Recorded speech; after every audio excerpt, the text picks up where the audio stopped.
Dobar dan, deco. Ja sam Neda, a ovo je još jedna priča sa mog kanala Neda i magični svet bajki. Danas vam pričam priču Petar Pan. U jednoj lepoj ulici u Londonu živela je porodica Darling. Gospodin i gospođa Darling sa svojom decom, Wendy, Johnom i Michaelom. Jedno veče su morali da odu na večeru sa svojim prijateljima, pa su zamolili Wendy da ostane sa svojom braćom kod kuće. Ona je naravno pristala, dala je večeru svojoj braći i ispričala im je jednu bajku, pa su oni zaspali. Zatim je sela da pročita jednu priču kada je videla da tuda proleće nešto mnogo veće od ptice, pa je izašla na prozor i ugledala je dečaka koji leti. Onda je pogledala unutra pa je videla njegovu senku koja je zašla iza ormana.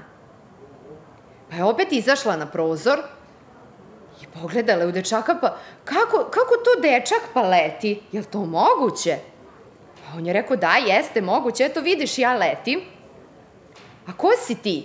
Pa ja sam Petar Pan iz Nedođije. A ko si ti? Pa ja sam Wendy i živim ovde sa mojom porodicom. A da li bi ti meni pomogla da ja nađem moju senku? Ja ne znam gde mi je senka.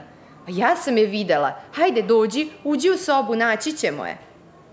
Tada je Wendy otvorila orman i iz njega izašla senka. Uhvatila je, pričvrstila za njegovu petu i ušila. O, hvala ti, Wendy. Sada mi više neće bežati moja senka. Ja sada odo u Nedođiju. U Nedođiju? Gde ti je to?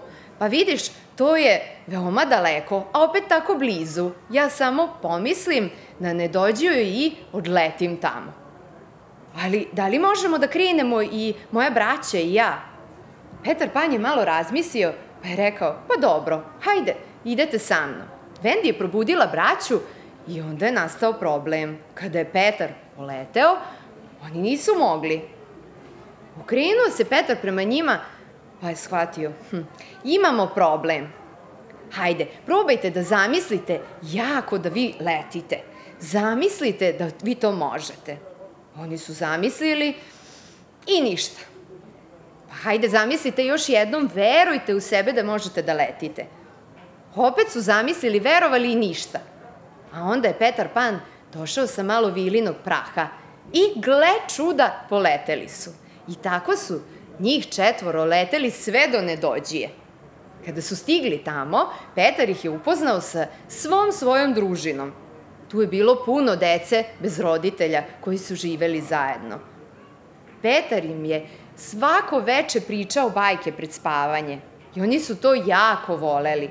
Upoznali su se sa Wendy i sa Johnom i Michaelom i seli su svi zajedno da večeraju. A onda je Petar skočio i rekao, večera je gotova, da li znate šta sada ide? A oni su svi u glas skočili, da, bajke! I polegali su u krevete čekajući da im Petar priča. Petar im je pričao kao i obično njegovu bajku o tome kako je spasio indijsku princezu i kako je gurnuo onog kapetana Kuka da padne u more direkt u čeljusti onom krokodilu koji mu je odgrizao jednu ruku, pa zato umesto jedne ruke ima kuku i zato ga i zovu kapetan Kuka. Voleli su jako tu priču, pa su brzo i zaspali. Sledećeg dana je Wendy kuvala, družili su se, uveče im je Wendy pričala bajku. A onda sledeće veče im je opet Wendy pričala bajku. Pa treće veče su deca stvarno i želela da im Wendy priča bajku. A Petar je stao, pa nemoguće, kako sad to? Hoćete da vam priča Wendy, a ne ja sam sad ljubomoran. I tu su se Wendy i Petar posvađali i Wendy je otišla. Niko je nije video. Wendy se šetala šumom, a tuda su prolazili ljudi od kapetana Kuke, koji su čuli Wendy i Petra kako se svađaju. Pa je zato kapetan Kuka, koji je bio željan osvete, odlučio da pošalje svoje ljude da kidnapuje Wendy. Tako je i bilo. Odveli su Wendy na brod i sledeći dan su deca ustala i videla su da Wendy nema nigde. Nije došla kući. Krenuli su da je traže. Kada su stigli do šume i njih su napali gusari i odveli na brod. Samo jedno dete je uspelo da se spasi i da otrči nazad do Petra da mu kaže šta se desilo. Petar je poleteo zajedno sa Zvončicom do broda. Zvončica je posula vilinski prah po deci i po Vendi i oni su bili slobodni.